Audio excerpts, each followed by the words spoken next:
All join me in prayer, please. Heavenly Father, we gather here today with grateful hearts, united in purpose and spirit. We thank you, Father, for the gift of ICanServe. We honor you for giving us the opportunity to come together to serve you and others, and for the love that binds us as your children.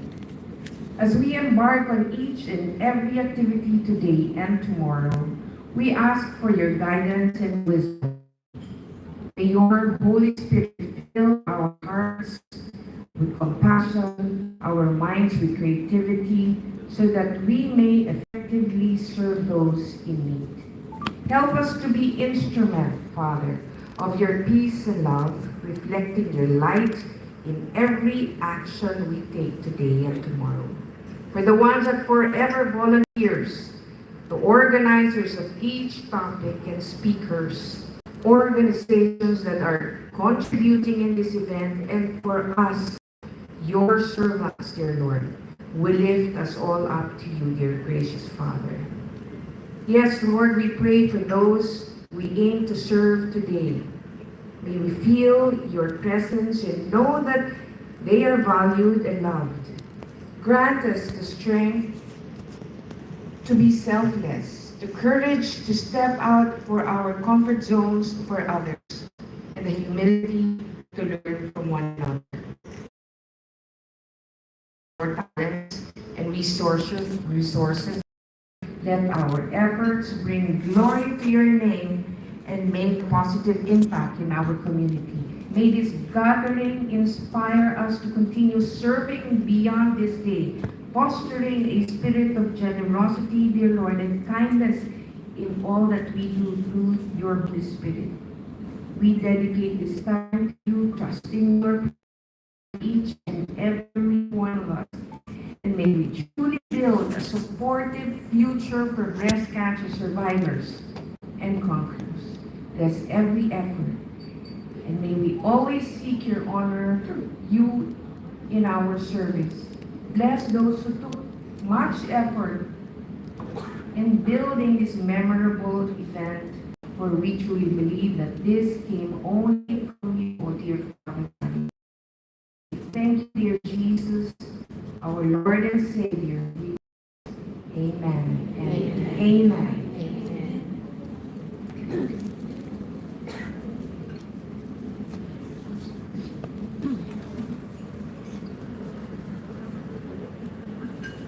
Paupo na tayo.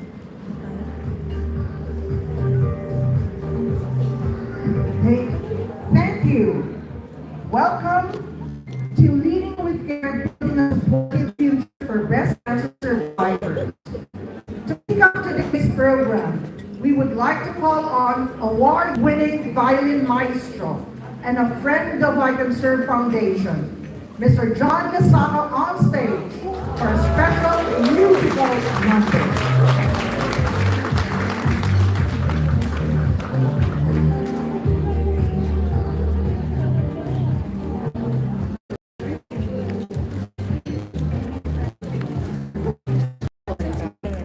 Ayun sa unahan.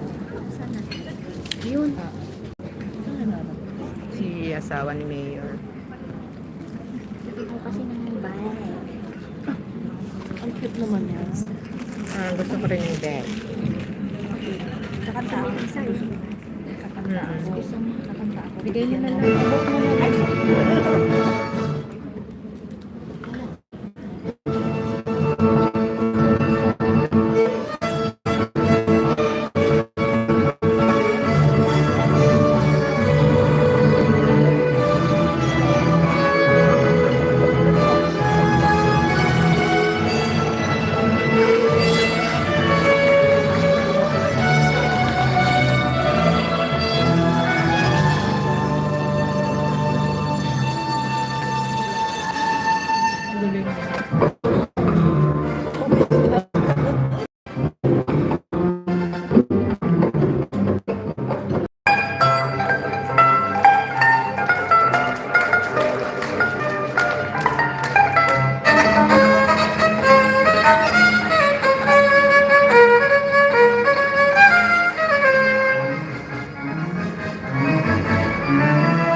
Meron naman pala.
Hindi na lang nakakapit. Where's number doon? Ayun. Sabi ni Carmen.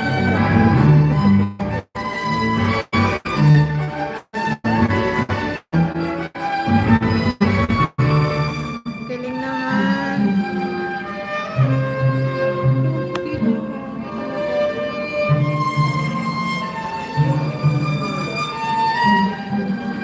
Ele na. Ele na.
Thank you. Good morning.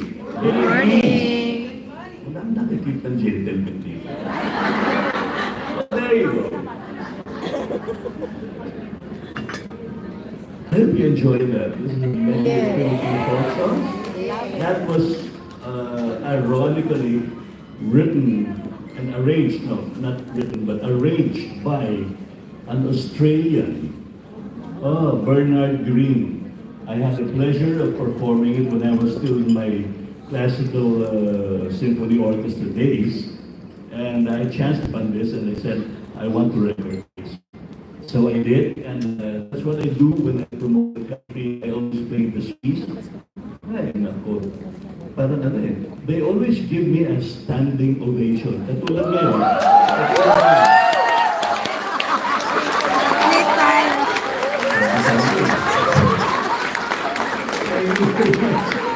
Every time. What a way to start the morning, right? Okay. Now we're in good hands. Let's just fix my record so that look yung item ko. Sandali. Late kayo eh. Next time, standing ovation. Late reaction. Gusto ko ng orange. Eh, ako, hindi nga ako naman. So, Alright. Where's Clara? Oh, Clara. How many songs you want me to do again? Because I prepared 255 for you. Sana din yan. This you can sing along with this. It's not fast, but it carries a deep message also. And it's fun. I don't know lang because most of you look like you weren't born in that era. Oh. Talaga ba? Talaga ba? Wala ka pati buhok dito. Gets. Ito. Oh, There you go. Here we go. Sige. Sing along with Ano, mapti ang buko.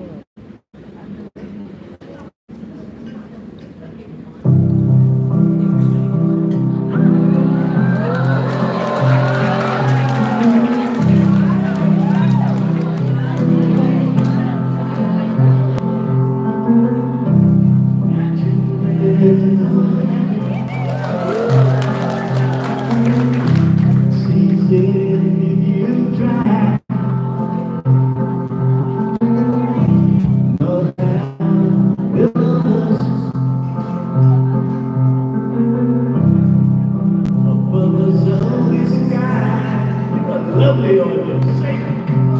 Imagine all the people waiting for today. Imagine there's no country. It wasn't hard to do. Not in the kill or rival. No religion too. Here we go. Imagine all the people living life in peace. Living life in peace. You may say I'm a dreamer, but I'm not the only one. Hope someday you join us, and the world will live as one.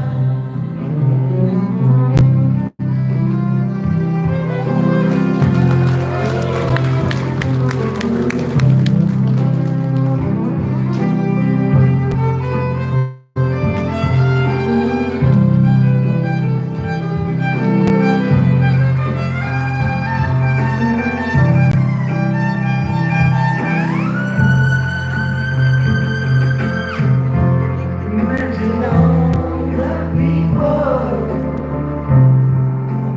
waiting for the world. You may say I'm a dreamer,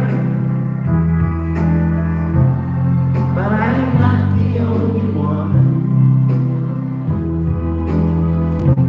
Hope someday you'll join us. And the world will live as one. Thank you.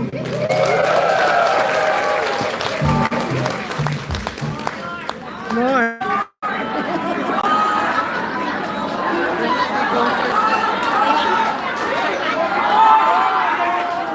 Kasi na kayo, bigyan na ako.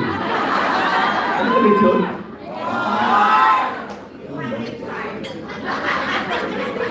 Nagbibilang. Binibilang. Anyway, wow, this is really a nice audience. I love playing to this crowd. Sana million kayo para alam ko kung ano pakiramdam nila Martin, nila Sharon, pero sapat na sa akin ko dahil buo na araw ko, what a way to start the morning, di ba? And so, I'm down to my 256th number. Alam niyo yung kantang kahit konting pagtingin? Sharon. Di ba mabagal yun?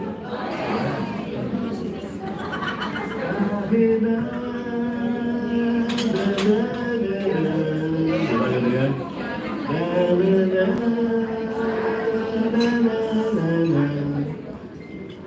my good friend Meldy arranged this next piece, arrangement. Hiningan ko ng Latin beat, no? Dahil may bagal nga pati ako nakakatulog ako yung pag mabagal. Diba? So, what I did, I had this very lively arrangement. And with this, mga kaibigan, I wish you all a good morning and maraming salamat sa inyong pagtangkilik sa musikong Pilipino.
John Lesaka.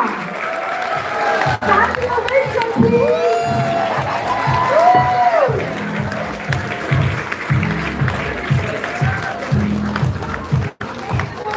Thank you very much.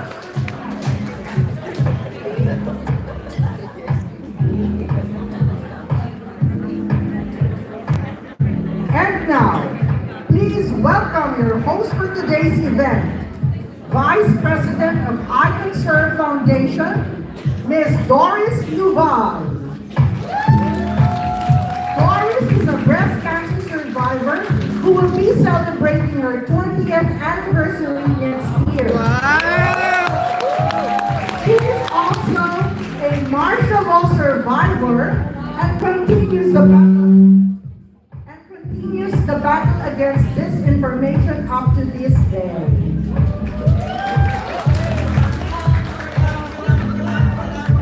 Umaga po sa inyong lahat. Maganda ka pa sa umaga. After that mini concert of John, by the way, gusto ko mag-fangirl ng konti dito. Talagang doon pa, crush ko na yun. Asan siya? Hello, John! Hello, John! Anyway, so good morning again. Let's go to the more serious part of our day, and we hope that you give as much attention to the serious part as you did to Mr. Lusaka. Okay, I'm Doris Duval, and it's an honor to be here today. I am almost sure that this is the first workshop of its kind in the country, thanks of course to Cara and her vision, and to ICanServe. Leading with care, building a supportive future for breast cancer survivors. It sounds, to me anyway, it didn't sound too familiar because all of the language I know is about, about oncology, about treatments, chemo, and all of that. But this one is totally different. As a survivor myself, magto 20 years ako next year. And at sana forever na ang mission. I know how important it is to get together with people like yourselves, with co-survivors. Sa amin, ang itawag ay mga kasuso, yung mga medyo natapkesan ng konti lang naman, pero yung iba ay buo, and to be together with the sector that helps us most in our cancer journey. Today's workshop is a safe space where we will discuss tough, but more importantly, topics in breast cancer survivorship and supportive care. And I'm happy to see all of your faces here today. Ang alam ko po, we have come from all over the country to be here today. I see Doc Au, I know she's from the bundok-bundok of Nueva Vizcaya. I see Marivic Mubasto, who's from the bundok-bundok of the Cordillera. Sino dito nagkasambuanga? Wow! Is there anyone here from Visayas? Wow! And of course, Luzon and Manila. But I'm also sure that those who are listening online are from all over the country because we have done a pretty good job, I think, of publicizing this event, again, a first in this country. So I'd like to welcome all of you today. Sena, your presence talaga is proof that you have gone on this journey, cancer journey, which is very, very serious and for everything. We have with us today city partners of ICanServe, and of course, the members of Patient Power Philippines, an informal alliance of breast cancer support groups from across the country. To everyone here, your work in offering support, resources, and a sense of community and to patients and their families is invaluable. Thank you. In particular, our heartfelt gratitude goes to our genuine sponsors. Kung wala po sila, hindi po mangyayari ang event natin today. So we'd like to thank AstraZeneca. Palakpak naman dyan! Onco, Roche, for example, Novartis, Healthway Care, Cancer Care Hospital, NutriAsia, MSD, and DHAP. Without your support, wala pong expense talaga to. Without your support, events like today would not be possible at all. Of course, we will not forget our virtual audience because, as you know, we are online on Facebook in the ICanServe account page. We encourage the online audience to participate. Hi, mga nandyan sa cyberspace. Hello. Please, huwag po kayong mahiya, maglagay po kayo sa comments section lahat ng mga tanong ninyo, lahat ng mga kuro-kuro. Nothing is too stupid to put on there. Because alam ko maraming tayo na mga tanong, especially po yung mga nakakuha ng breast cancer. Marami po tayong tanong na kung minsan nahihiya tayo magtanong sa mga kapwa natin. Pero ngayon, hiding behind the comments section and online, you can ask any question you want po. For those who cannot stay with us all day, huwag po kayong mag-alala. Ito po ay ito-play back in its entirety in January 2025, and also a written report of this event, this workshop will come out. So everything will be documented and in print and of course digitally. As we go through today's discussions, please feel free to show your thoughts and insights. Yung mga nandito din, yung mga gumagamit ng cellphone dyan, please use the hashtag ICS Leading with Care 2024. Again po, hashtag ICS Leading with Care 2024.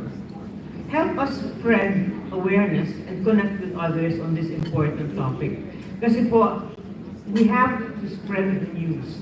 We have to po, limited lang po tayo dito, there are about 100, 150 out there, maybe 1,000, hopefully more. But we have to spread the news more because there are too many breast cancer patients and potential patients out there.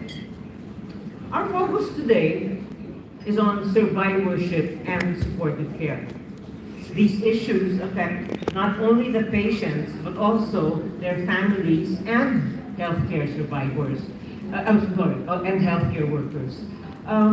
Siguro ang mga ilan sa atin ay hindi masyadong familiar sa terms na yun, survivorship and supportive care. Ito po mga konting slides para i-explain.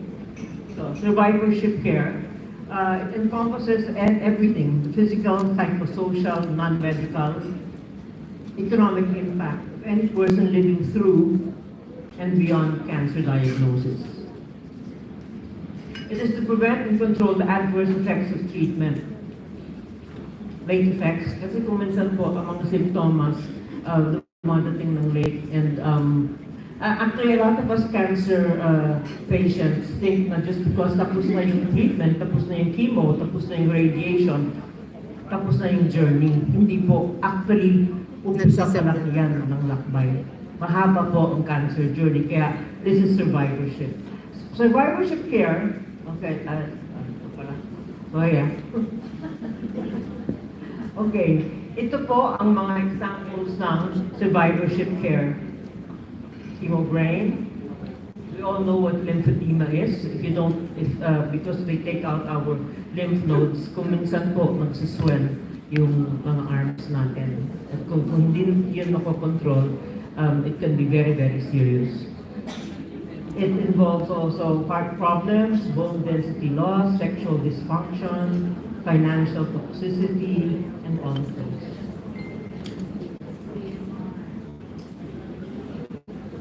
So, supportive care naman po. Ito po, this is what supportive care involves.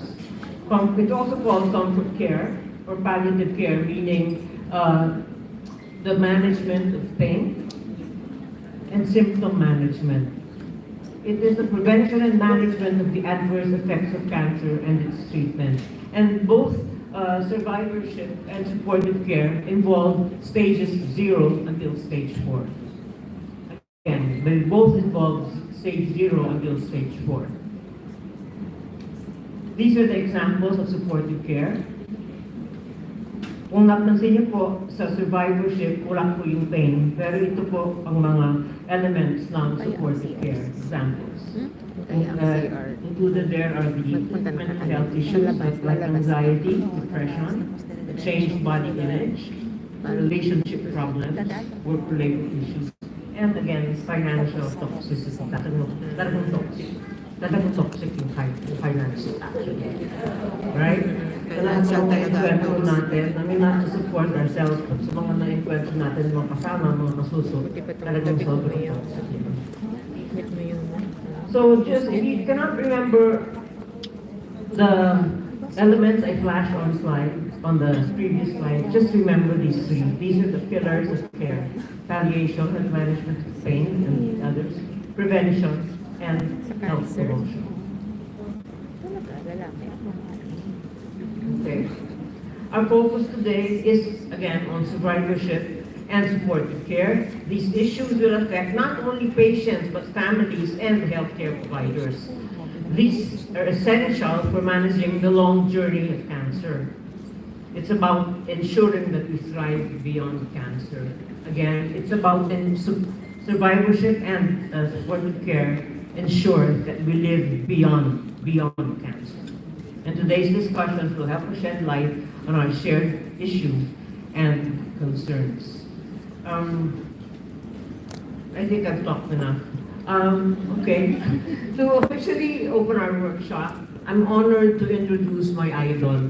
This is true. She says I'm also her idol, but I'm more. Siya ang idol ko.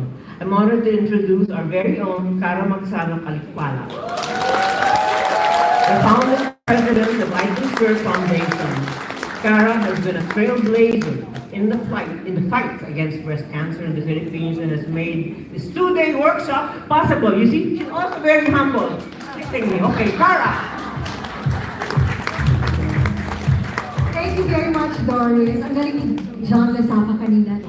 Kaka-inspire. Yung anak niya member natin. Breast cancer survivor. So, kumusta na po kayong lahat?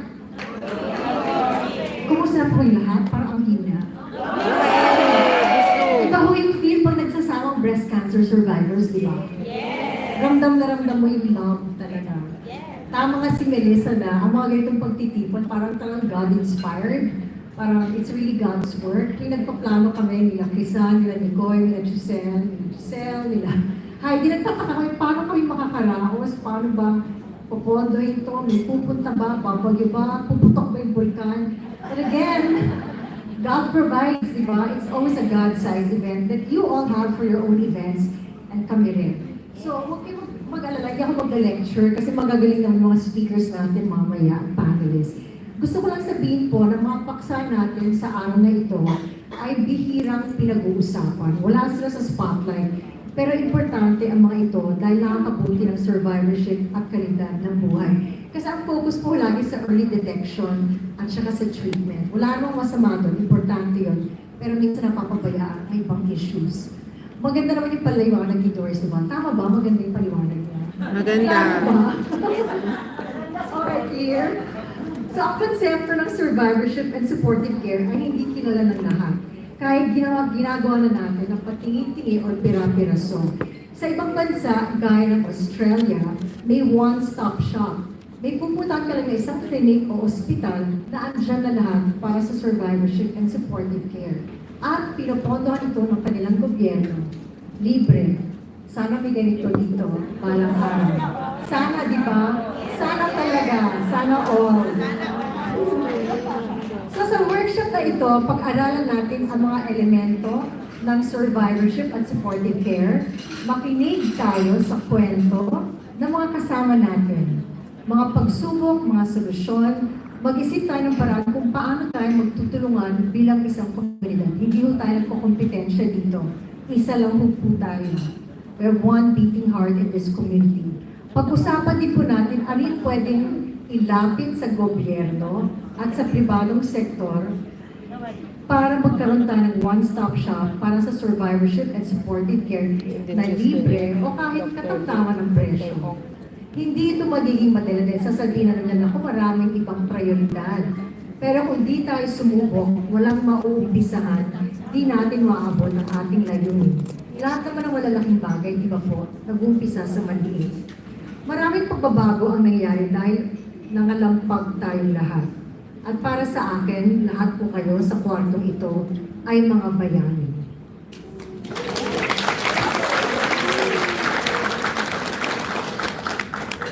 Marami kayo, halimbawa walang selosan ha. Andyan si Melina Avila ng Tagum City, isang ka ng Melina. Melina, tayo ka.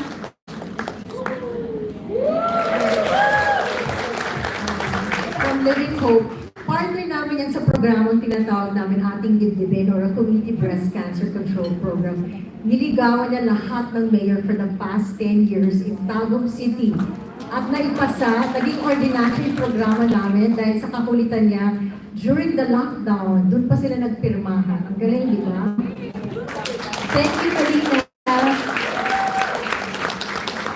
At saka andun din si Marinig Bugas ng ICanServe po. Dito ng Baguio. Stage 4 for 18 years. 19 years. Walang kapagod-pagod. Pinalaki niya ang aming programa para mas maraming maligtas. Andiyan din ang mga taga-PGH Cancer Fighter Support Group. Kayo po ang unofficial volunteer patient navigators ng PGH. Lagi silang inuutusan pero hindi naman sila empleyado. Kung saan nilang ginagawa, gumagabay sa mga pasyente kahit sila mismo may sakit. Pila dito, pila doon. Ang haba ng pila, di ba? Walang katapusan. Dahil sa inyo, marami kayong naligtas na buhay at pinasaya ng pamilya. Maraming salamat. Nung nakalampag kami sa Kongreso para sa cancer law, andun din kayo lahat. Maraming salamat. Pumipila, nag-aaten ng hearing, gaya ng kaboobs, andun kayo palagi. Lahat po kayo, maraming salamat talaga. Ganon din ang dedikasyon ng mga patient navigators ng Taguig City, Muntinlupa City at San Juan City sa mga programa namin. And Baguio soon. Ang turing nila sa bawat pasyente ay anak, kapatid o nanay. Sa katunayan po, ang Taguig City ay finalist po sa Galing Po Award. Para sa ating titibin, pagdasal natin po na tayo po ay maging finalist. At yung kwento ng ating titibin sa Taguig City ay mailalathala sa Lancet Oncology. Siya lang naman ang pinakatanyag ng journal sa cancer sa buong mundo. Congratulations, Taguig! Ang Muntinlupa ay kakaiba rin, may ordinansya tungkol sa hospice care. Ang hospice care, importanteng elemento ng survivorship care and supportive care. Ang mga taga Mindanao Breast Cancer Support and Empowerment Association ng Zamboanga, Casuso, mga kaibigan natin sa Nueva Vizcaya, Subic, at lahat kayo ay patuloy ang kanilang breast cancer screening programs. Carewell, maraming binibigay na libreng serbisyo na supportive care, exercise, counseling. Melissa De Leon, your Project Pink, kakaiba, spiritual care, very uplifting. Hindi ko na kayo lalahat ha, pero lahat kayo bahan, lahat mga bayani. Malalaki kasi ang paniniwala namin sa inyong lahat, higit pa riyan ang tiwala namin. I honestly believe that radical change, radical disruption starts with collectives like ours, not from above. You have a big role to play in shaping the future of this country's healthcare system. In fact, in an informal survey we did among the participants today, 41% of you said you get your information on government financing from support groups. 41%. And only second was social media at 15.4%. Imagine that we, such small groups, beat social media. Congratulations to all of you. Salamat sa mga initiatives nyo. So the support group really plays a big role in survivorship and supportive care.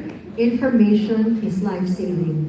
So let's continue to share correct information. I know nakakasawa pa ulit-ulit na lang, pero kailangan talaga maghanap na lang tayo every year ng creative way to explain how to stay healthy, signs and symptoms, risk factors, early breast cancer detection guidelines, where and how to get financial help, psychosocial, mental, spiritual, practical help. Huwag po tayo magsawa. Kung nakita niyo yung bag na ibibigay namin, may mga signs and symptoms. But the heart of this workshop will be the breakout sessions bukas po ng hapon, where you will discuss in greater detail the topics tackled and figure out a call to action. Simple or spectacular. For me, it will always be spectacular. Many experts can come up with the projects that we design and implement, but let's face it, the heart and soul and grit of a cancer survivor and her carers are no match. We will get a chance to discuss our calls to action with invited guests from government and the private sector. What needs to be discussed and what needs to be done cannot be covered in 2 days. We designed the workshop based on what you listed in a survey or your top concerns for supportive and survivorship care. Top 5 were, and as you can guess, top 1 is funding, 90%. Mental health was your number 2. Mental health, paging Leah, so much to do. 3rd was follow-up care with the doctors. And 4th in the survey, they were very concerned about dealing with side effects of chemotherapy. Apparently not all doctors explain very well. And lastly, nutrition. We will tackle hard-to-handle topics like palliative care and hospice care, but really, is it a hard topic or is it just a matter of a mindset? In Rwanda, they never use the term hospice or end of life. They refer to it by saying life lived till the last moment. We will share a report on the outcome of this workshop with all of you. Let's continue the conversation offline and the work that needs to be done. These things take time, but it's also our job to keep the issues important to us alive and nab government and the private sector and social civic society. For others, it's just another policy, but for us, it's very personal. We have lost cancer survivor friends to mental health, not even to cancer. Those patients had no means, no access to mental health services or support, another supportive care issue. We have cancer survivors who died wailing because of too much pain and dying in front of their families who felt so helpless because they could not afford hospice care and pain management. I would like to invite you to pause for a few seconds to remember our cancer warrior friends who have gone ahead of us.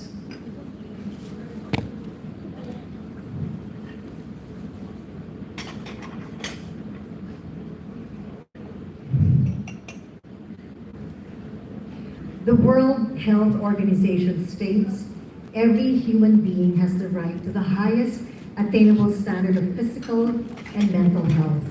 Countries have a legal obligation to develop and implement legislation and policies that guarantee universal access to quality health services. We are not asking for a luxury. Hindi po luho ang hinihingi natin. We are simply claiming our rights. Ang pagtatamasa ng pinakamataas at matatamang pamantayan ng kalusugan ay pangunahing karapatan ng bawat tao ayon sa WHO. At last I checked, the Philippines is still a member state. I would like to thank in advance all the speakers and panelists, moderators, and hosts for making time to share their knowledge and wisdom in the next 2 days. I hope you can stay as long as you can. And I would like to thank those who helped organize the Leading with Care workshop. Crisan Saldran, Chairman of the Board. Thanks, Crisan. Kasama ko yan for the past 25 years. Grabe, Crisan. How did we get here? Nicoy de Guzman, President of ICanServe. Thank you. Kayo. Doris Nabal, Vice President, activist. Bideth Arteza, tomorrow spokesperson. Dr. Cecil Montales. Salamat. ICanServe Committee Chair for Patient Services, Carla Parasison, and here. Chair of Information and Media, Lidette Girata. Chairman of Fundraising, Margie Horillo. Nag-asset ka nga ba sa trabaho? Yay, thanks. Senior volunteers like Giselle Arroyo.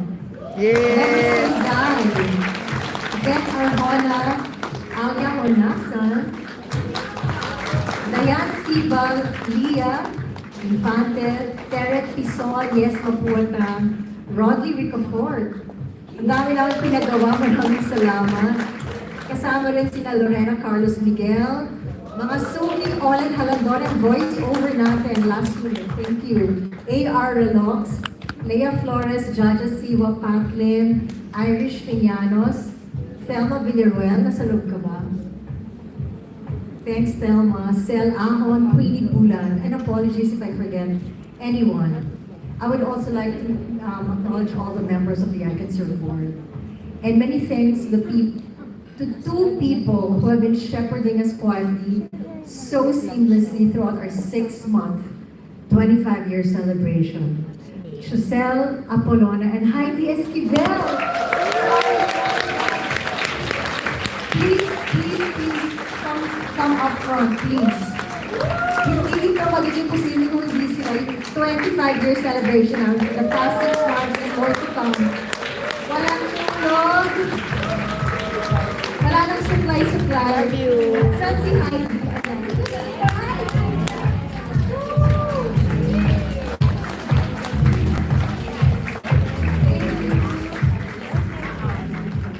It was never enough for us to simply help patients outside our circle, but to help our colleagues in the advocacy space, and that's all of you.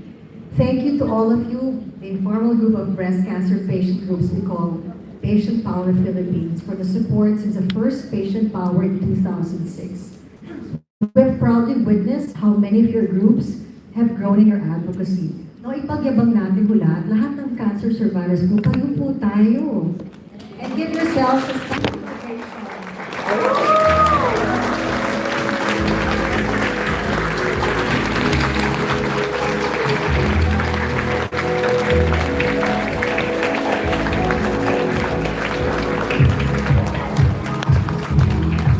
Maraming salamat. No one can imagine kung anong pinagdaan natin to get to this point. Mula sa hospital bed, yung na-diagnose, and mula dito parang hindi niyo akalain. And we would like to thank those who always believed in our crazy ideas. AstraZeneca, are you in the room? Thank you so much. It's a first-time partnership, and thank you. It's so big time. Napakaganda po ng booth ninyo. They're inviting all of you to visit the booth and sit in their nice sofa. They have a lounge arrangement. Hopefully it's not the last partnership. And Bio-Onco, nasan kayo? Kayo po ang unang sumuporta for this workshop. Thank you very much. You've been with us since 2005 and always all out. And Roche, andito ba ang Roche? You've always believed in us since 2005 when no one even knew our name. Salamat Novartis, andito kayo, Dave, Chris. You always support our wild imaginings. Healthway Cancer Center Hospital, andito po kayo. I'm excited that you have a survivorship and supportive care clinic. So listen to the participants here so they can co-design that clinic. And thank you, MSD. Nasaan po kayo? Maraming salamat. Alam ko ang specialty ng cervical cancer, pero pinabigyan niyo kami. Thank you. And thank you, NutriAsia, always to the rescue. And PHAP, Marian, are you here? Thank you, how you always get us. Thank you. And thank you to Florian. Chrisan, thanks to Florian. So anyway, enjoy the learnings from the 4th Patient Power Workshop, Leading with Care, Building a Supportive Future for Breast Cancer Survivors. Make new friends and partners. It's the ICanServe's 25th year and we are most grateful for all of you. Please stay healthy. God bless you all. Kayo po ang tahanan ng pag-asa. Maraming salamat.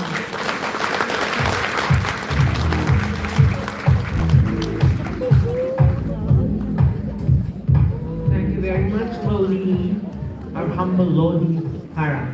So again, for those out there watching for Facebook, please in the comment section put in your remarks or any questions. Now let's hear a special virtual message from the president of the largest cancer organization in the world, the Union for International Cancer Control, or UICC, of which I can serve as a member. Welcome, Jeff Dunn.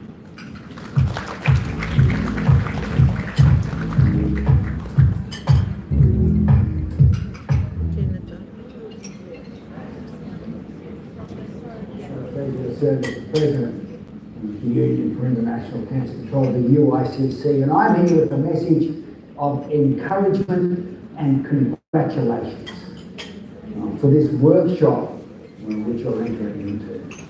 Leading with care, building a supportive future for breast cancer survivors. Has there ever been a more important topic?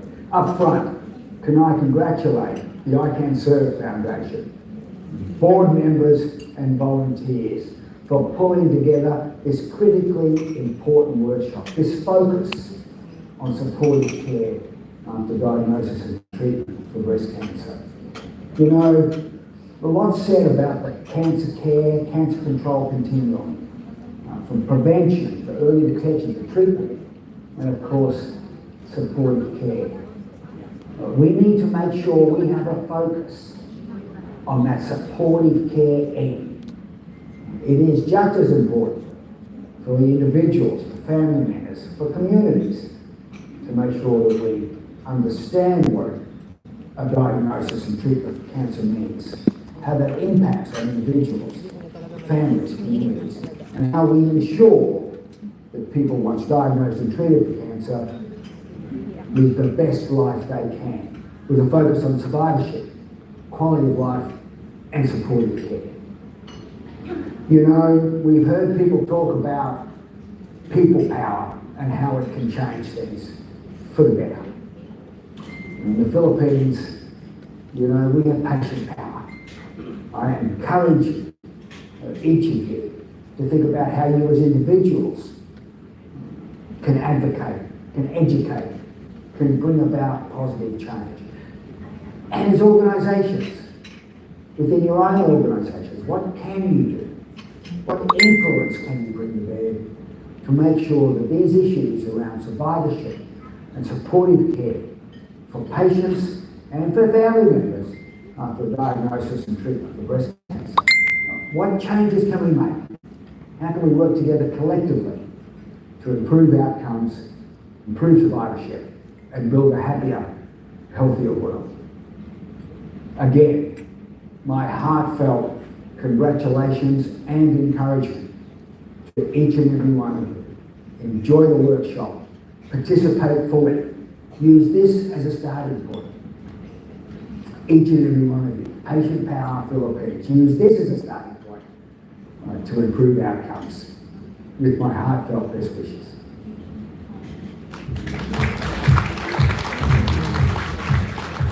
Thank you very much, Mike. It is my pleasure to introduce our next speaker, a woman whose experience with breast cancer has motivated her to support others on their journey. Carrie Zamora, cancer survivor, First Lady of San Juan, and head of the Metro Manila Mayor's Spouses, is here to share her heartfelt and empowering message with us. We're happy to have you with us, Ms. Carrie.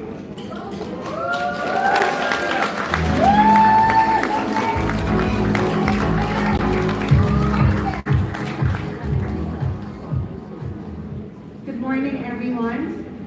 First of all, I would like to say thank you to ICanServe's President, Cara Alicala, for having me here, and the board members. Thank you. My name is Carrie. I'm a wife, mother of 4, a sister, and the president of 2 foundations, the Metro Manila Mayor's Spouses Foundation and the Caring Carrie Foundation. I am happy to be here today to share my cancer journey and hopefully give hope to anyone who is in cancer. I was diagnosed with stage 3 hormone-positive, HER2-negative breast cancer in 2019 at 39 years old. I believe to be at my healthiest at the time, working out daily and eating well. At the time, I was also a caregiver together with my older sister to my mama, who was diagnosed with the same type of breast cancer just 12 weeks before me. I felt my lump while I was changing out of my gym clothes and somehow felt it was cancer. I rushed to do a mammogram, and a few days later, after several scans, I received my diagnosis. And it felt like it was the end of the world. At that time, I thought cancer meant immediate death. I felt so heartbroken for my family. My youngest was only 6 years old.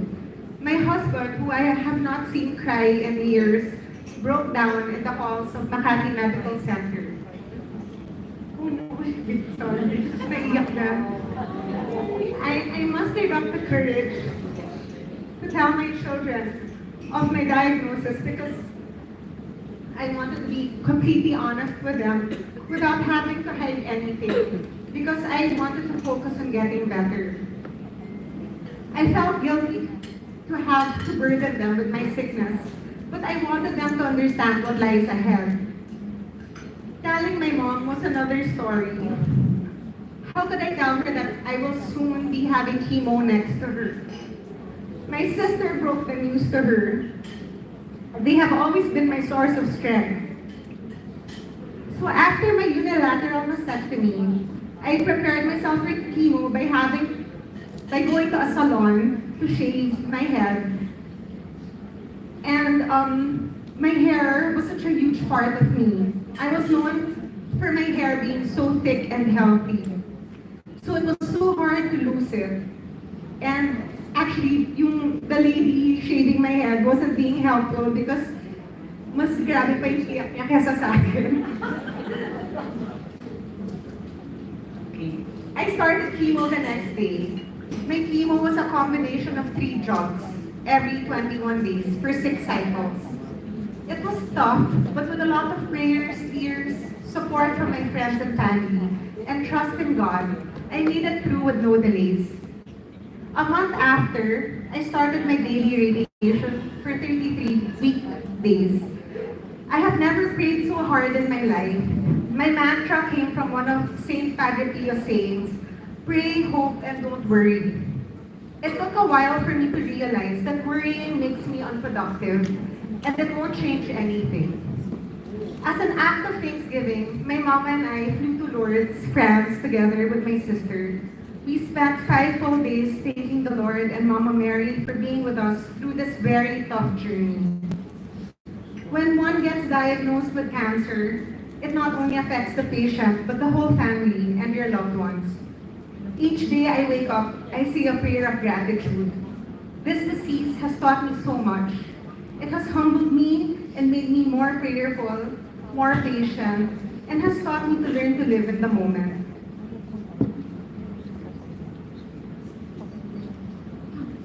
When things do not go my way, I just pray and count my blessings, knowing in my heart what matters most to me is being here, healthy, and seeing and celebrating milestones with my family. Everything else is extra or an added bonus. My mom's cancer progressed within a year.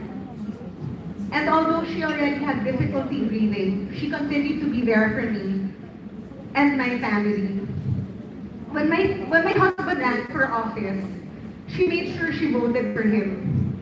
Never mind, she was in a wheelchair, carrying her oxygen tank with her nurse. She had to cast her vote for my husband. My mom passed away last year after battling metastatic breast cancer for 4 years.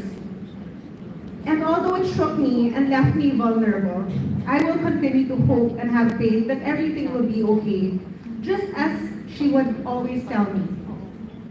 I will continue to pray, hope, and not worry. Since then, I have been very busy with the Caring Carry Foundation. Our goal is to help women and children with their needs by providing medical assistance, livelihood programs, mental health seminars, free screening for breast and cervical, and we also do catechism. And as the president of the Metro Manila Mayor's Spouses Foundation, we also do a lot of projects with cancer patients and projects to promote a healthier and cleaner environment in the National Capital Region. I will be celebrating my 6th year as a cancer survivor, a cancer thriver, on February 2025. What I would like to say to those who have been recently diagnosed and going through active treatment is to have hope. Draw strength from your loved ones. Accept help when offered and if you really need it. Get a second opinion if you have any doubts. Keep busy by doing the things that make you happy and do it at your own pace. Be patient with your healing and do not compare your journey with others. Learn to block negativity or anything that does not serve you. We don't need added stress. A lot say not to Google, but for me, researching about the cancer that I had and reaching out to women who had the same diagnosis, I actually remembered one of the first people I reached out to was Chris Ann. Thank you. That was, she gave me a lot of hope. So researching, reaching out to other survivors really prepared me for what I was facing. And last but not the least, pray. For me, praying the rosary has helped me so much with my anxieties. Everything may seem too much in the beginning, but keep going. Listen to your doctors and don't miss your appointments. Keep the faith, pray more, worry less. Thank you.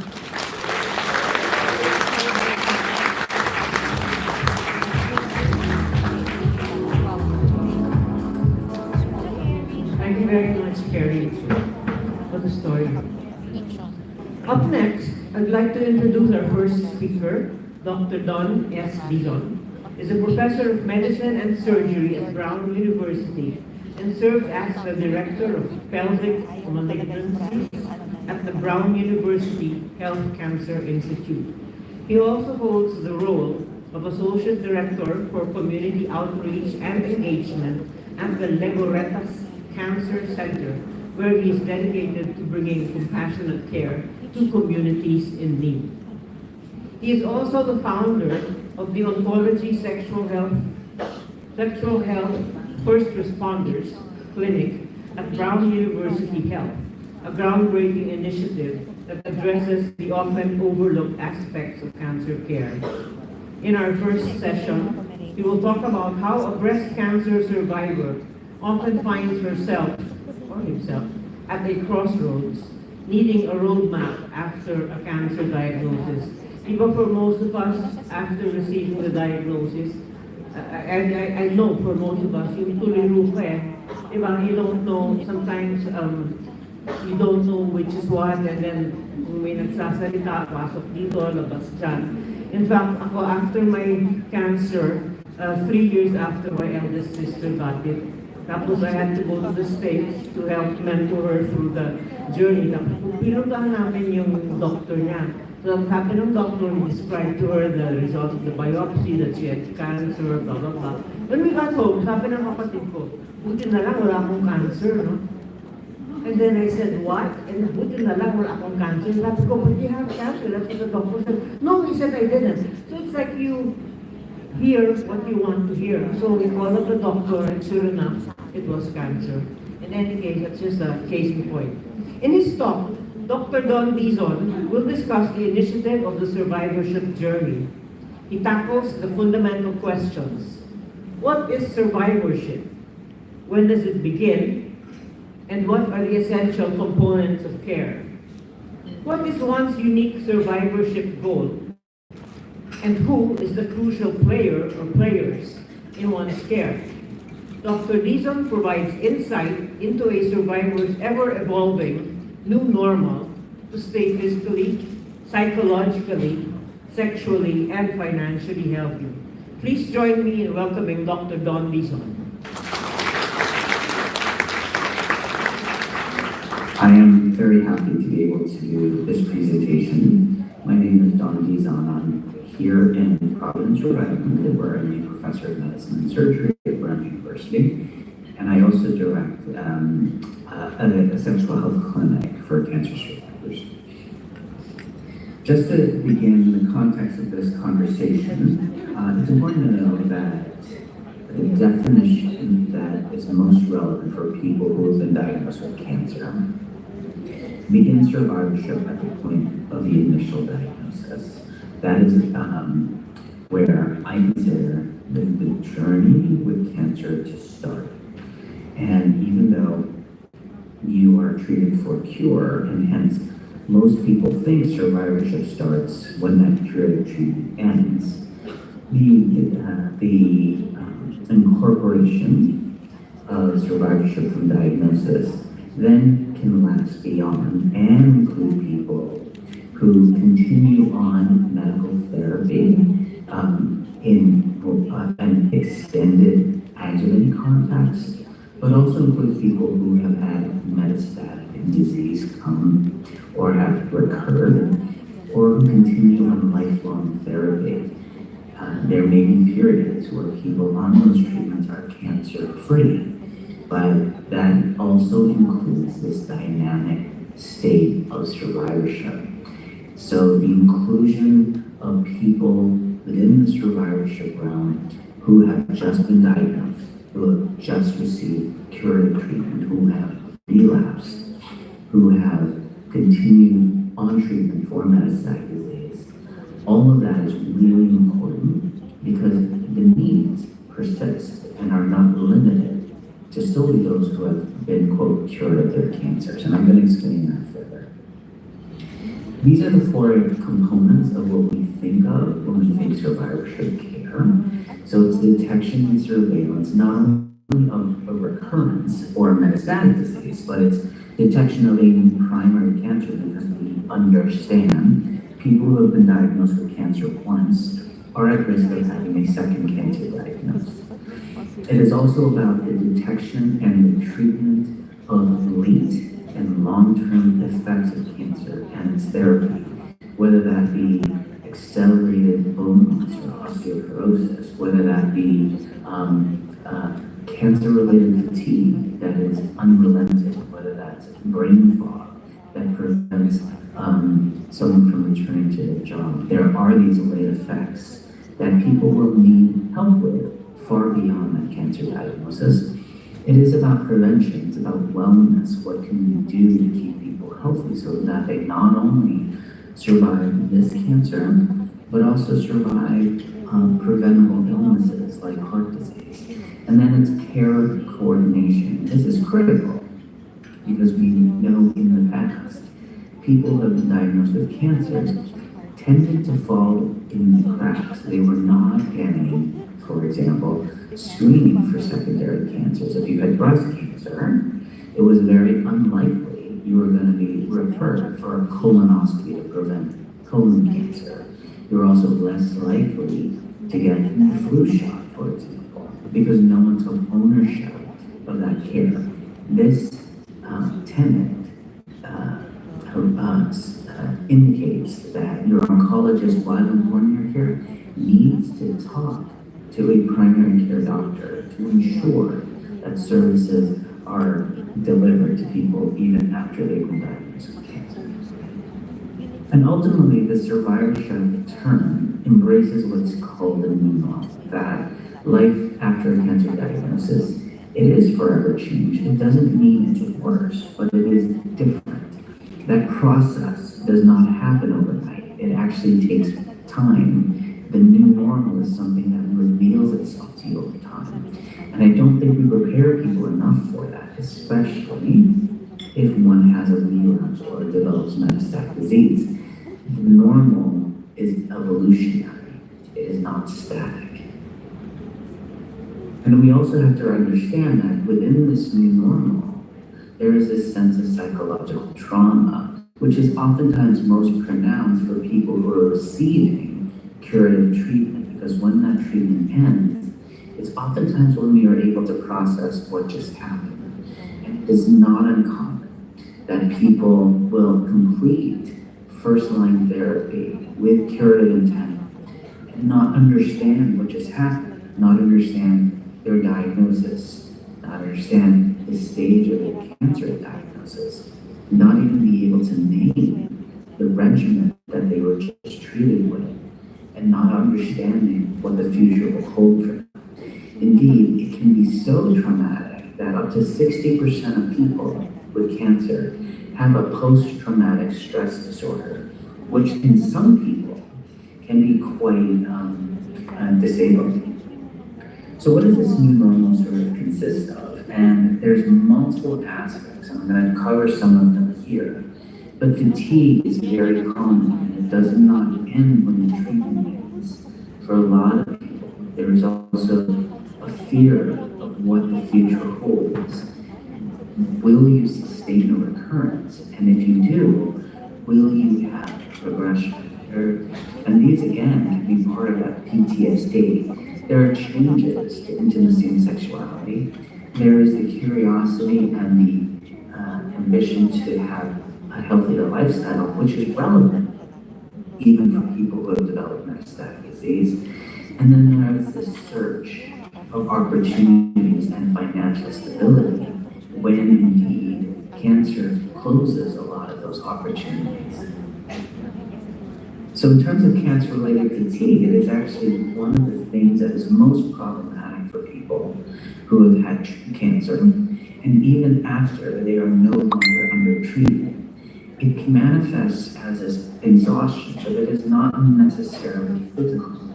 It can be emotional, and it also can be this cognitive exhaustion, the sense that I just can't think anymore. It is present in almost everyone, and in 50% of those, it's present when treatment completes. It seems to be worse among people who receive chemotherapy, but also those who experience menopause, even accelerated menopause. It is more prevalent in people who have psychiatric diseases, and it is tied to sleep disorders. There are things that we can do to help evaluate fatigue, not just accept it as a known complication. There can be things that can make it worse. Anemia, for example. The onset of thyroid disease, which is quite common, especially for people on immune checkpoint inhibitors. Things that people can do, though, to prevent or mitigate fatigue is to increase or maintain physical activity, which can be quite difficult if someone is exhausted. There's also psychological support that can be used to help with it.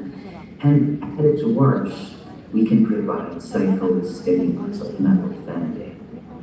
It is also important to know that steroids can sometimes help acutely, but it is not a long-term solution.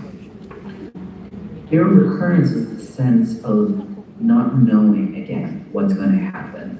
It's the sense of waiting for the other shoe to drop. And worrying that symptoms that you might have reflect a recurrence. The risk factors are known. It happens in younger people with cancer, those who have kids, but also those with more social isolation, and then a more advanced stage. But also important, it's not just the person diagnosed with cancer that has this. It is actually their spouses, their loved ones, their children, their parents, caregivers have the same fear that their loved one will recur. And sometimes it can be more devastating for them than for the survivor. There was actually this study that was done years ago called Conquer Fear. And what they were able to show is that psychological support, counseling, is effective in helping to address fear of recurrence, and it can lead to a long-lasting change within that fear of recurrence. The thing that's important as well is that fear of recurrence seems to be worse in the first 6 to 12 months after treatment ends. And then I think the tincture of time does help. But people should not have to suffer for that first year. And we now know that counseling can do that. Sexual health is another aspect because chemotherapy, radiation, surgery, all can change body image, all can change intimacy, and all can change the milieu of what used to be one's normal sexual activity.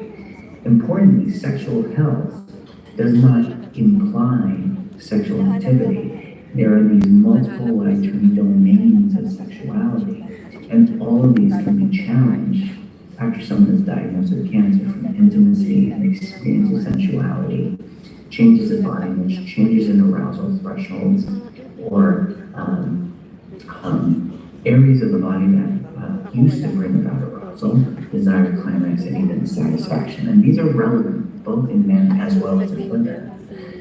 This is a model that explains sexual health in women specifically, and I use it because it doesn't rely on the physical manifestations of sexual activity. This model proposes that women become sexual because of the want of intimacy in their lives, which helps to wake up their bodies so that when certain areas are touched or stimulated, they experience arousal. Arousal feeds desire. When desire is satisfied, intimacy is propagated and the circle prolongs. Cancer can break each of these arrows and unfortunately can be very confusing when that happens. But as important, you'll notice in the figure, physical activity is not something that is inherently important in women's sexual health. Indeed, this link between desire and satisfaction can happen with non-sexual activities, such as when your partner makes a nice dinner for you, when they do the laundry without being asked, when they bring you flowers. There is a sense of intimacy and satisfaction that comes with non-sexual activities. And the importance here is that women experience intimacy and sexual activity as completely separate domains. Right? So most of the time, it's really important to identify what women are looking for, what have they lost, because often, even though they say they lack desire, or they have no sense of libido, what they're actually looking for might be enhancing intimacy. There are approaches to treatment which makes it important for your doctors to ask questions, and the way that I would bring this up is to think about vaginal health separate from sexual health. Vaginal health is where we address the genital urinary symptoms of menopause. It's where I talk about the use of a moisturizer, not only in the vagina, but in the vulva, 5 times a week. So frequent use of a moisturizer as you would take care of the skin or your face. We can also talk about hormonal therapies as a way to improve vaginal health. And we're not limiting ourselves to just estrogen. Here in the United States, there's a drug called progesterone, which is a DHEA agent. It's a dehydroepiandrosterone, which can improve sexual function, improve vaginal health, but not raise estrogen levels beyond the upper limits of normal of the assay. For sexual health, this is the things that we can do to help improve pleasure. This is where we talk about lubricants or dilators, and it's where a pelvic exam becomes important, especially if someone is experiencing pain with any type of penetrative activity, because there can be a simple solution, especially if that pain is occurring in the entry of the vagina, and not in the vault itself. And for women who have pain that's limited to the entryway, 4% water-based lidocaine can be very effective. Healthy lifestyles is something that is important, not only to people who are cured from cancer, but even for people who are living with cancer or seeing more chronic illness. They too still want to be healthy. And we can think of it as a balance between the intake and the energy expenditure. And the goal here is to maintain weight, so not to lose excessive amounts, but also to prevent weight gain. And what's important here is that although we're talking cancer, we need to understand that heart disease is the #1 killer in women, and that we can impact overall health, overall outcomes with walking at least 9 hours a day. So this is something that is within people's control, no matter where they are in their cancer experience, whether they're cured, whether they're on treatment, whether they're metastatic. These are the recommendations from the American Cancer Society: is to maintain a healthy weight, not to lose excessive weight, maintain activity, eat healthy with a balanced diet of fruits and vegetables, limiting the intake of processed foods, and limiting alcohol intake. The other issue here is about financial health, and it sometimes is called financial toxicity. Or other term would be financial hardships. And financial hardships is important because it incorporates what a family is going through after a cancer. And we do know here, even in the United States, that there is an expectation of significant out-of-pocket expenses even among people with insurance, private insurance. But what's important about this is that running into issues with financial means at diagnosis may impact quality of life. But if it happens due and during treatment, there is a higher risk of dying of cancer. And it might be because we are asking our patients to make very hard choices between food or chemotherapy. But there's also this sense of maybe hopelessness that the life after cancer is one of financial ruin, and people may be withdrawing from therapy because of it.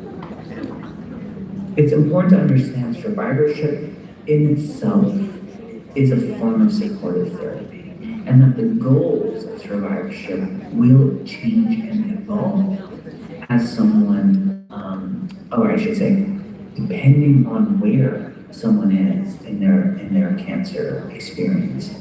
If the goal is cure, then we will want to address healthy lifestyles, but also prevent symptoms. Those are still the same goals within people who have a recurrence or experience metastatic disease, although the treatment goal might shift from cure to control. We still need to address symptoms, and they may still have questions about the lifestyle. But as someone becomes advanced, someone that lives with more advanced disease or becomes more symptomatic of their cancer, the goals might switch away from that into more palliative care and symptom management. And then for people with end-stage disease, we want to ensure that every day that they live under their own terms, as comfortable as they want and can be. So this is where hospice comes in. At Brown, we've started something called the Owls Clinic. This was intentional. It's an oncology, wellness, lifestyle, and survivorship program. It is open to people diagnosed with cancer, and it is open to them throughout their treatment journey, recovery, recurrence, or living with metastatic disease. And in fact, about 20% of the people seen in owls are living with advanced or metastatic disease. We have an intake service. It is run by my colleague Christine Duffy, who's an internal medicine doctor, and she has assembled this multidisciplinary team of experts outside of oncology who she reports patients seen within our group, and collectively we can create a plan and get people into referral streams in a more streamlined way. Again, the lead here is Christine Duffy. She's an internist. We had, as of 2 years ago, we've seen 90 patients. Since then, we've opened this up to people being treated for hematologic cancers and who have undergone a bone marrow transplant. I think what I want to leave you with, and we can have a robust conversation about what survivorship care means in the Philippines, is that survivorship care is the manifestation of hope. Hope for a better life after cancer. Hope for a healthier life after cancer. No matter if you were cured or if you're living with metastatic disease, there is always going to be a hope. And with that, I'll close, and I'm happy to take.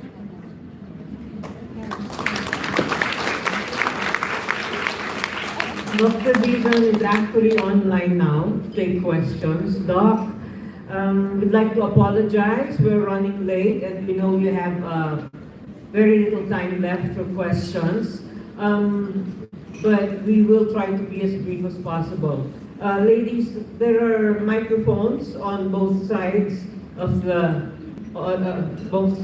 floor. Those behind, you can go up and ask your questions. We have 16 minutes for questions with Dr. Dizon.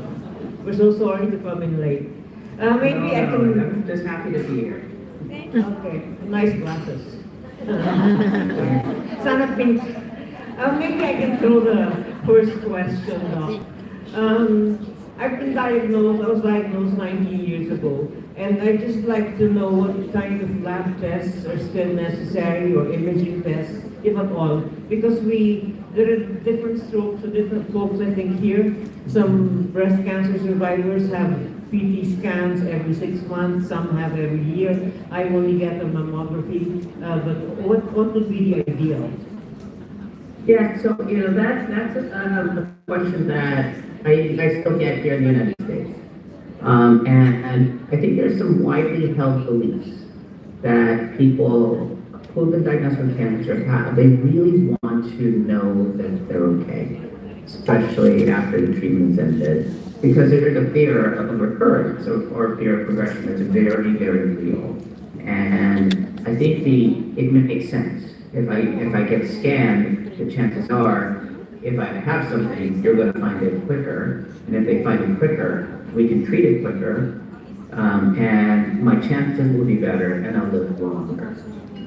That's actually been tested, that theory, by subjecting people to a very aggressive screening program where they got blood work every 6 months, imaging every 3 to 6 months, in addition to mammograms versus something more conservative, which is what you're describing. Mammography every year, with or without an ultrasound, maybe with an MRI of the breast if you are at risk of a breast cancer, examination, history taking, and seeing your doctor regularly. So aggressive follow-up versus non-aggressive follow-up. And when we see the results, they are not different. So an aggressive schedule of follow-up testing in the absence of symptoms doesn't help you live longer. Okay? So that's a very difficult thing that I do take time to explain as to why the practice in the United States is not to do imaging beyond breast mammography if someone feels well. Not to do blood work just to make sure is not something that we suggest people do. I have young women who were diagnosed with aggressive cancers, got chemotherapy, who are not willing not to do anything. And that's where the conversation comes in. And it's a discussion that I make with every single woman or man that I treat about what they are willing to do to feel comfortable versus what the evidence dictates. Most people accept doing exams and follow very closely, doing imaging and testing when indicated. Some want to do the PET scan once a year, want to do a CAT scan at least every 6 months, and if things are good at 3 years, then they go down. Because it's a very life-changing circumstance to be told you have cancer. And the last thing someone needs to do is give you the false reassurance that everything's going to be okay when no one can convince you that it's going to be okay. So I guess the evidence-based answer is that you do not need to do testing if you feel okay after a cancer diagnosis. That needs to be balanced by what will help you get through this illness in the short term and then as time passes on. Thank you very much, Doc. We have a question from the audience, ma'am. Yeah, good evening, Doc. Veronica from Hearts of Oak Society, Cancer Support Group. I'm just curious because, of course, if the patients are already survivors, of course, we don't want the cancer to recur. So maybe you can just enlighten us the risk factors in cancer recurrence, so somehow the survivors can avoid those risk factors. Thank you. Yeah, so, when we talk about risk factors, we talk about things that we can modify, right? Things that are within our circumstances to change. And then there are things that we really cannot change. So the things that you can do to reduce your risk of having the cancer return are things like a healthy lifestyle, getting some exercise in, like we talked about, and eating a more balanced, healthy diet, okay? Avoiding alcohol or limiting your alcohol intake, because all of those things as factors are associated with increasing risks of relapse. Okay? Then there are things that we cannot really change. We can't change the stage of diagnosis. If it was in your lymph nodes, we can't change the rest that the lymph nodes were positive, because then that risk of having disease or single cell that are circulating in your blood, that is going to be higher if it was in your lymph nodes versus if it was not in your lymph nodes. We can't change tumor size. But that's the reason you got treatment. So taking a hormone blocking treatments is important for people with hormone positive disease. We can reduce your risk by 50%, but it requires that people are able to take the pills. So I think that's one of the things that I would suggest we think about. The other thing about that is detection. And I understand very clearly now, after over 20 years of practice, that the way someone looks and feels in their skin, the symptoms that they experience, tell them something. And they tell them something when it's something to worry about. So trusting what your body tells you is also very important. So bone pain that wakes you up at night is something to bring to your doctor. Bone pain that you get when you're done walking around and goes away with rest and goes away with sleep, that's not something necessarily to worry about. That might just be arthritis. But bone pain from cancer actually wakes you up at night. So rest actually aggravates it. Something to look for. Increasing fatigue or tiredness, like we talked about, that comes on suddenly and doesn't go away, is something to talk to your doctor about. And when you talk to your doctor, because you're afraid of the recurrence, and this is what I do in terms of ordering tests. Someone might come to my office and say, I just don't feel right. Something's wrong and I don't know what it is. That is a flag to me to image.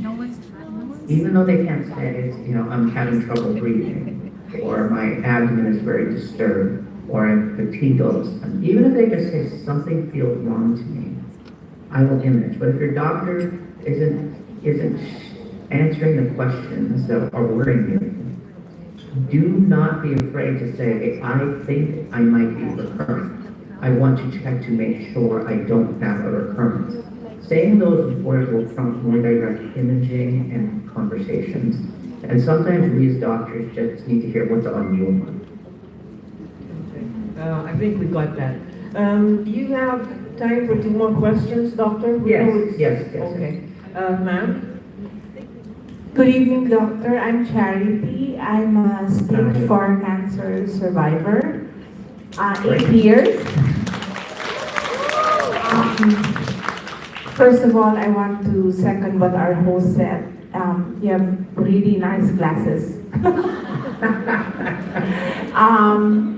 But my question, and the other thing is, you have really very intuitive answers and points that probably some of us have heard for the first time. Like, it's important how you feel, your overall well-being, as opposed to getting checked every now and then, right? I guess my question is this: as we come together to think of a survivorship program, as a cancer coach, the most often statement I would hear from people who have had recurrence would be, I did everything.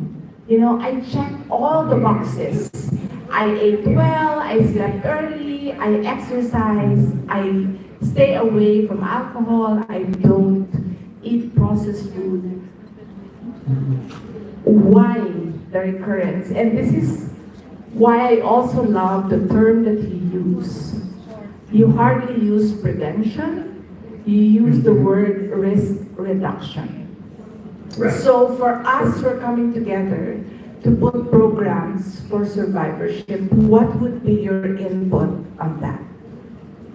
Yeah, that is a very common thing, even when someone is first diagnosed, because cancer oftentimes will happen when you're your most healthy.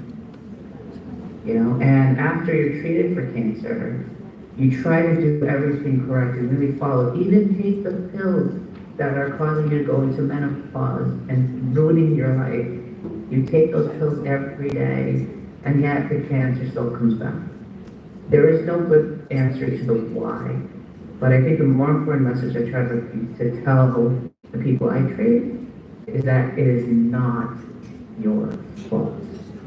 That you didn't deserve the cancer, that you're not to blame for the cancer, and that you're not to blame for the recurrence. Everybody has a risk that it might come back, and some people it does, and I can't tell you what. And the same people with the same tumor characteristics, the same tumor stage, it doesn't come back. And no one can say why that happened to you.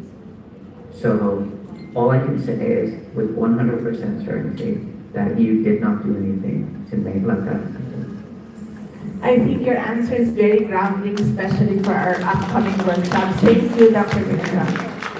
Okay, we have another question from the audience.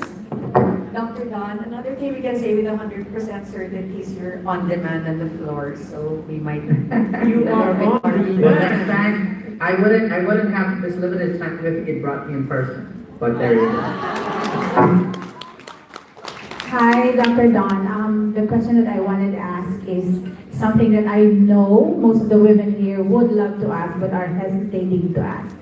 And it's about sexual health. This is an issue that is most important to discuss, especially not only among breast cancer survivors but also among women who are in this stage, especially when they are in their perimenopausal stage and are having to adjust to the diagnosis. So my question is, when do we start discussing sexual health when a woman is diagnosed with breast cancer, and what are the ways that they can address the issues that you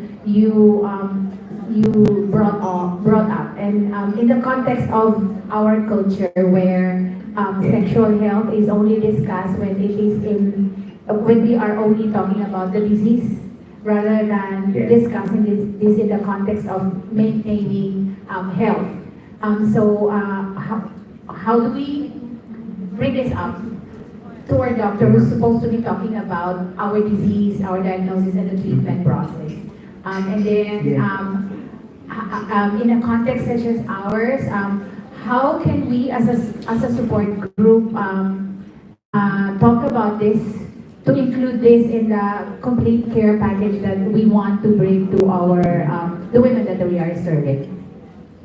Yeah, I think those are great questions. And first of all, it's a really unfortunate message that I don't want to leave you with, that you have to be the ones to bring it up to your doctors, because there's still that power dynamic, and you don't want to embarrass your doctors, and you don't want to be embarrassed by how your doctors respond. There's a surgeon here in Providence, Rhode Island, every time it's a woman, every time her patients say, you know, my vagina is dry, she shuts them down.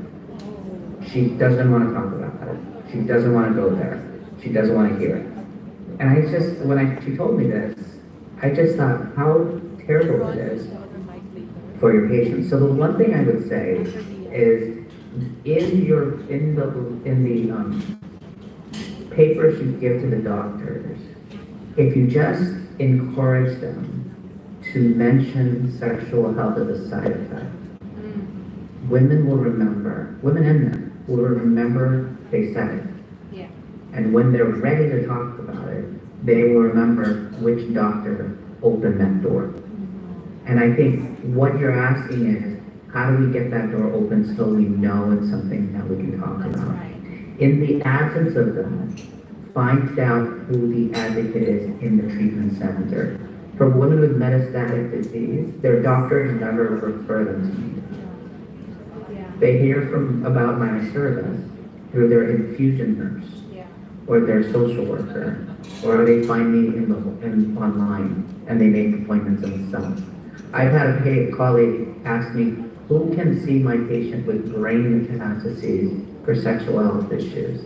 And when I said, I have at the clinic, I actually see the patients, he was surprised, because he only thought I saw people who were curing.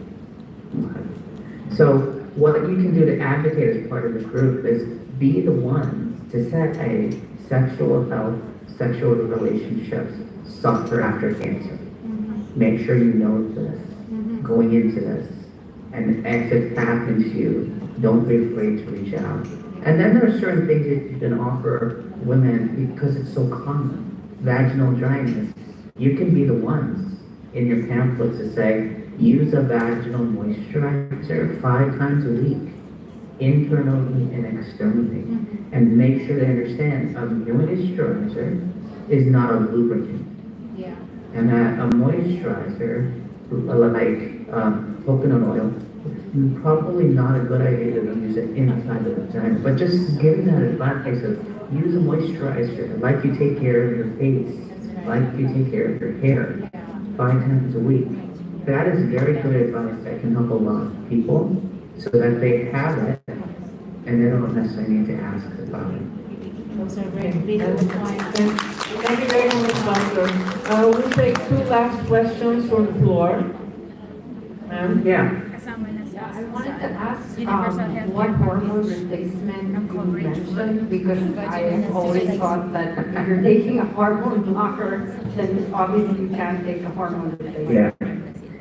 So that's a very big area of controversy here in the United States. The short answer is oral pill hormone therapy is contraindicated in hormone-positive breast cancer. Where I have prescribed estrogen is in someone who had a hysterectomy for some other reason in the past, got triple negative breast cancer, and had really horrible hot flashes. I have to prescribe hormone therapy for her because the data from our randomized trials, which are not good, showed that people with triple negative breast cancer don't have a high risk of recurrence if they give them estrogen. Okay? But for hormone-positive breast cancer, if you're taking an aromatase inhibitor or a tamoxifen, you can take vaginal estrogen preparations. Like there's a tablet, 10 micrograms is what's available here in the United States. That is a very, very, very low dose. It doesn't go into the bloodstream, and the effect is local. And you can use it once a day for a month, and then go to 2 times a week, and have sustained improvement in dryness, in discomfort, and can also have improvements in sex.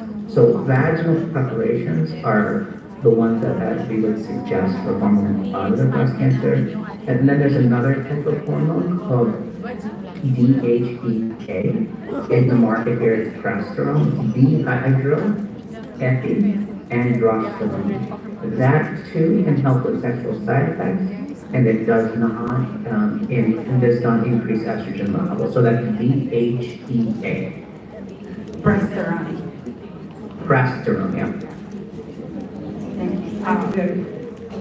Yeah. If someone's had a double mastectomy, and so you don't do mammograms, would you then recommend ultrasounds once a year or MRIs? I'm BRCA1 positive. Yeah, so if you had a double mastectomy and they removed all the breast tissue, so that's really from your surgeon, you can ask them. Then you don't need any imaging. Really important to have the chest wall examined. Yeah. It's because if you're going to have recurrences after double mastectomy, it'll be on the skin, which can present as a pimple, or it can be with a mass at the musculoskeletal in the muscle, so you can feel that. So very important, no imaging, but physical exam becomes crucial. Thank you very much, ma'am. For our last question for today. Okay, good morning, Dr. Dizon. So I'm Ron from ICanServe Foundation, Cebu. So I would like to ask this question because I think a lot of women are guilty about this. So because of our paranoia to have recurrence, we tend to overdo it or overload with supplements or vitamins. Like there was a time that I used to take 10 or 12 vitamins or supplements. So I would just like to ask, can you give us, I know it's bad for the liver, can you give us a list of vitamins that would really work for us so we could take out those that would not benefit us as much? So there's a nice website you can look at. It's from Memorial Sloan Kettering. It's the mskcc.org. They have a very big list of vitamins and also herbs and they go into the scientific details and the evidence behind them. The problem with answering a question like yours, because I'm on a good clue that I don't know if I can, is these are not like medicines. So the variability in who's producing it, whether it's available as a powder versus a capsule versus a tablet, is very variable, including not even where it was produced, what country. Was it in the Philippines? Is it Chinese made? Is it Japan? America? So if I told you, vitamin D, very good. Calcium, vitamin D, those are both very good for you, right? I couldn't tell you which pills to take, but I can tell you vitamin D, calcium is very good. My take on all of this is that I have two rules about this. One, does it make sense to you? And does it sound like it could help you? And number two,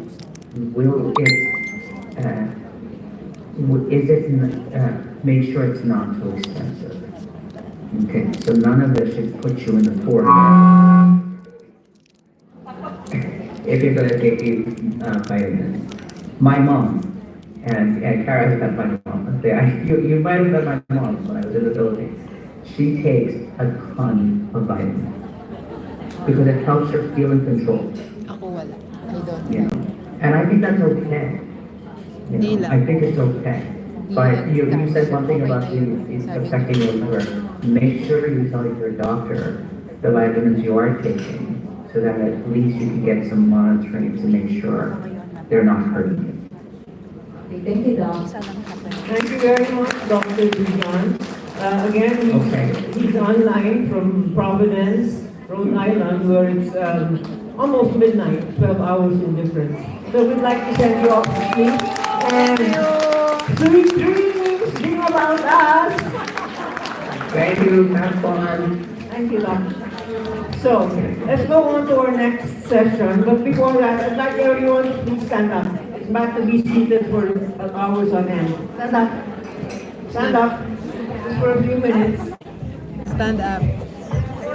Zumba daw. Siya din pala sa Zumba.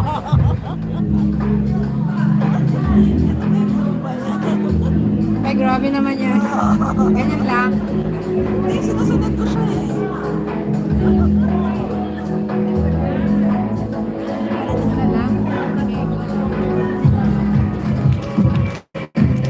Thank you. Hope you feel energized because our next session is going to be really interesting. For our next session, we'll be discussing the mental health journey that cancer patients and survivors face. I'm sure many of us can identify in this. Joining us are two incredible women. Leah Delgado Infante, as I call you, please take your seat on the big sofa, is a registered psychologist with extensive experience working with In Touch Community Services and International School, Manila. A devoted mother of 3 and the proud owner of 2 dogs. Okay, I have one.